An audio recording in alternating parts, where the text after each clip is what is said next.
Congress Park is basically from Colorado to Josephine, 6th Avenue to Colfax. I'm taking out the section today between 6th and 8th. I think it's a completely different market than the section that is from 8th to Colfax. So I will either talk about it or somebody else can talk about Congress Park, Colorado to Josephine, 6th to 8th on another day.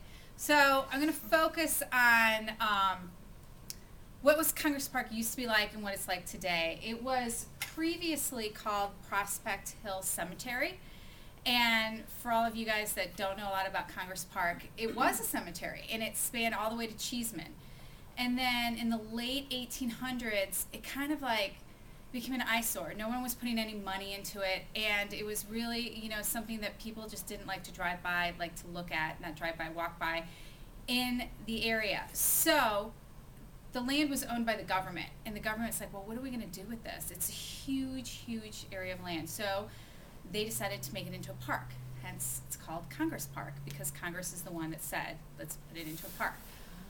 But it was a cemetery. So what do? Families had 90 days to remove their graves. And if they weren't removed, an undertaker came and he got paid like $2 a grave to remove them. But the problem was there were so many unmarked graves and partial graves. So those remains stayed. The park itself did not have any graves in it. So when you go and you play in Congress Park itself, you're not under like a burial site. But other areas, including the Water Retention Center, did have graves. And that is why you're hearing in the newspaper in probably the past year with the Botanic Gardens and stuff that bones were being dug up. Well, that's exactly why, because of Prospect Hill Cemetery. So after it switched to a park up through the 1940s, it exploded. And now it's just this eclectic neighborhood that has like Art Deco apartments, 1960 high-rises, Victorians from the late 1800s, bungalows. It has a little bit of everything, which is kind of fun to see in a neighborhood. And there aren't many houses that have been scraped in that neighborhood and rebuilt because they don't have as big of lots. And it's a really fun, eclectic neighborhood. You look at it now, you can walk to Cherry Creek. You have 12th Avenue that has so many fun shops, restaurants, coffee shops, a little bit of everything going on. You can walk to the Botanic Gardens, you can walk to Cheeseman Park, you can walk to Tattered Cover. So Congress Park is a little treasure in Denver that sometimes people forget about.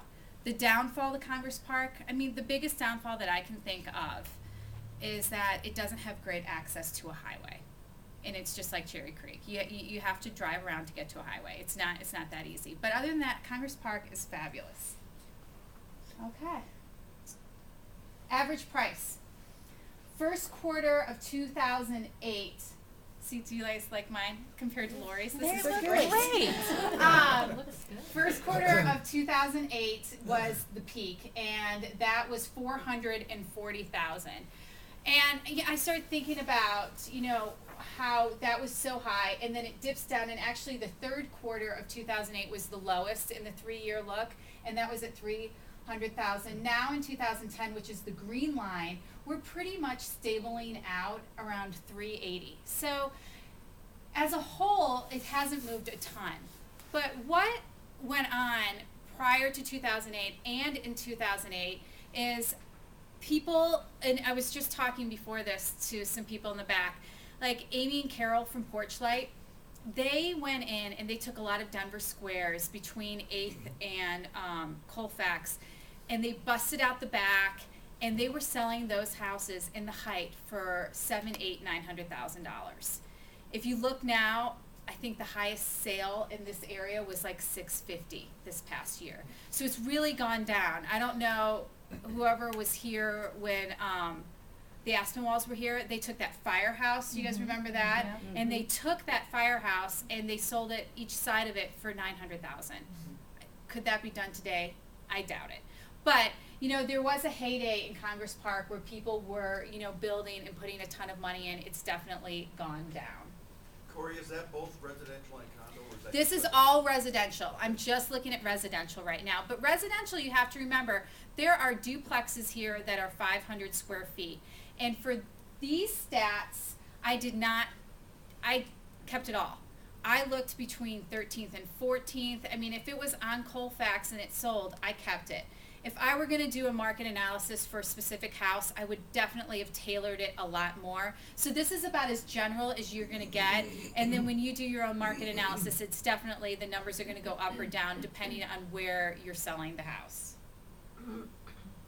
So this includes attached single family? This includes, duplexes. It does not include Condos. the high rises or the little things. List to sales price. This slide, more than anything, kind of shows how you can manipulate graphs to see like a huge jump. I mean, we are talking between 94% and 98% here, and it looks like there's this huge difference. It's really not. I mean, it stayed pretty stable between, you listed the last list price, not the original list price, the last list price at houses and their sale price has always been somewhere between 94 and 98%, with 2010 doing a pretty good job of staying almost at the last list price. Then we go to average days on market. This is the one slide that I did over and over again because it just doesn't make sense to me. In 2008 and 2009, there were many days that you were between 90 and 100 days, sometimes over 100. The highest was 119. But in 2010, there were times where the average days on the market were only like 38 days, 45 days, 50 days, and it got to be almost 100 on the last quarter. So is there a rhyme or reason? There really isn't. Except when we look at the average days on market, we have to go to the next slide, which actually we're going to go to the one after this, the number of sales. Besides the second quarter of 2008, which had 40 sales in it, pretty much in Congress Park, you have around 15 to 20 sales a quarter, and it's been pretty steady the past 3 years. That one quarter, there was 40, but besides that, there have been a pretty even number of sales. So with 14 sales in the average days on the markets, you can tell how you can make graphs look like whatever you want, and you can take the numbers to manipulate it to say whatever you want it to say. So looking at the number of sales, and so I kept diving in more, like, why doesn't this really make sense? The second quarter of 2008 had so many sales, and it's pretty evened out since then. I looked at distressed properties, and distressed properties, pretty much the same too. You have to remember, there were only 13 and 14 sales, sometimes 20 sales. So when you have 3, you're going to skyrocket up. It's pretty steady. There's 2, possibly 3 distressed sales each quarter in Congress Park. What there are more of, which I didn't do a slide of, is estates. Each quarter, I noticed there were 4 or 5 estate sales in the Congress Park neighborhood, which, if you have an investor, there is a great place to start focusing on. If you know that each quarter there's 3 or 4, 5 estate sales, obviously they haven't been touched. Those might be something for investor clients. So Congress Park, between 8th and Colfax, Colorado and Josephine, eclectic neighborhood, really has stayed fairly steady in this market in the past 3 years. There's been a couple peaks, there's been a couple lows, but as the whole, it's stayed pretty steady. I looked at average price per square foot. It's been steady too, but since I didn't throw out anything, the average price showed $250 to $240 a square foot. And anybody who knows Congress Park, it is a little higher than that. So I didn't want to manipulate that slide for people who don't know the area. It's a neat area. It's a fun area. I would love to talk about the 7th Avenue Historic District. When you take into consideration those, prices skyrocket. And the difference is between 8th and Colfax, all of that school, the school is Teller Elementary, and on the other side of 8th, it's 2 other schools, Steck and Bromwell. Really makes a difference, the elementary school in Congress Park.